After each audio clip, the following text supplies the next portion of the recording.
হুমকির মুখে নিয়ে যায়, তাহলে দেশের জনগণ ঐক্যবদ্ধ হয়ে তাদের বিরুদ্ধে লড়াই করতে প্রস্তুত রয়েছে।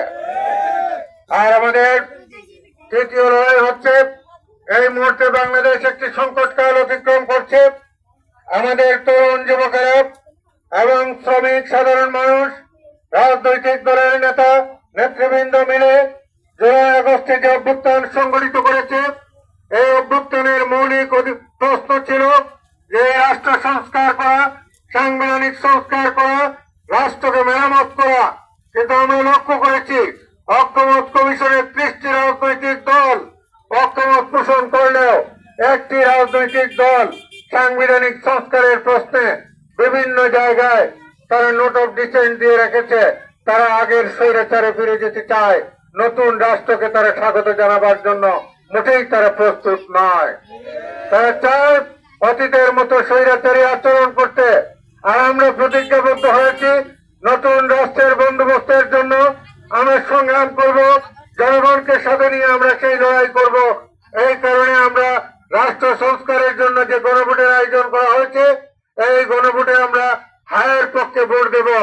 আপনারা সবাই হায়ের পক্ষে ক্যাম্পেইন করবেন।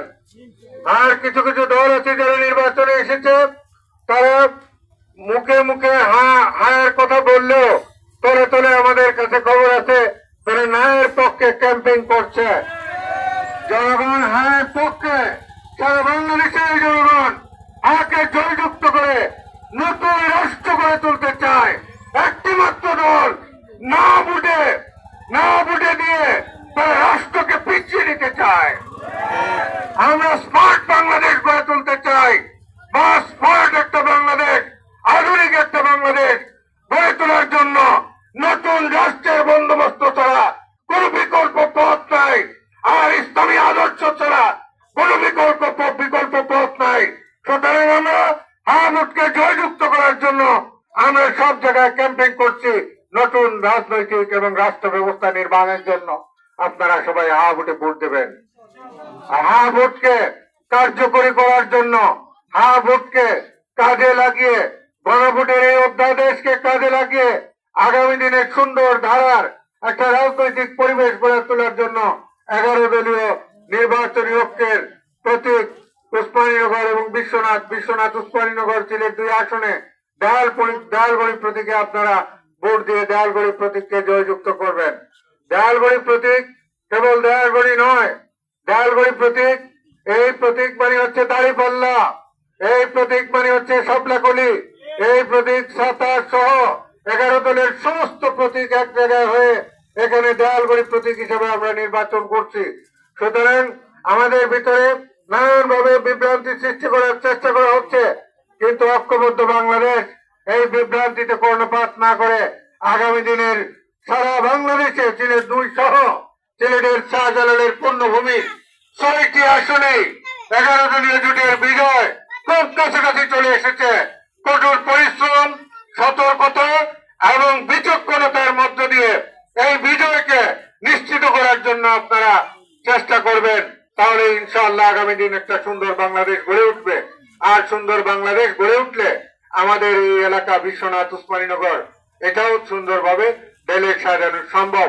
যদি দুর্নীতি মুক্ত আর বৈষম্য মুক্ত উন্নয়ন আমরা নিশ্চিত করি, তাহলেই কিন্তু সংঘবদ্ধ অবস্থায় আমরা 11 দল বেসরকারি ভাবে এবং সরকারি সহায়তায় এই এলাকার সামগ্রিক উন্নয়নে আমরা সততার সাথে, দক্ষতার সাথে ভূমিকা রাখবো ইনশাআল্লাহ। আর আমি আপনাদের এলাকার সন্তান, পৌরসভার 7 নম্বর ওয়ার্ডে আমার বাড়ি। সুতরাং এলাকার এই মাটির সন্তান হিসেবে আমি আপনাদের কাছে ভোটের সবচেয়ে বেশি হকদার। সুতরাং সেই বিষয়টাও বিবেচনায় রেখে আপনারা ভোট প্রদান করবেন এই আহ্বান জানিয়ে সবাইকে আজকে মুরব্বিয়ানে কারাম, এখানে যিনি সভাপতি, অনেক বয়স্ক মানুষ মুরব্বীগণ এখানে উপস্থিত হয়েছেন কষ্ট করে, আমার ব্যক্তিগত পক্ষ থেকে, আমার কেন্দ্রীয় সংগঠনের পক্ষ থেকে সবাইকে আন্তরিক ধন্যবাদ জানাচ্ছি। আর যুবক 4 কোটি যুবক ভোটার আছে, যুবক ভাইদেরকে আমরা বলছি জীবনের প্রথম ভোট ইনসাফের পক্ষে আপনারা দিবেন, তারুণ্যের প্রথম ভোট ন্যায়ের পক্ষে আপনারা দেবেন, তারুণ্যের প্রথম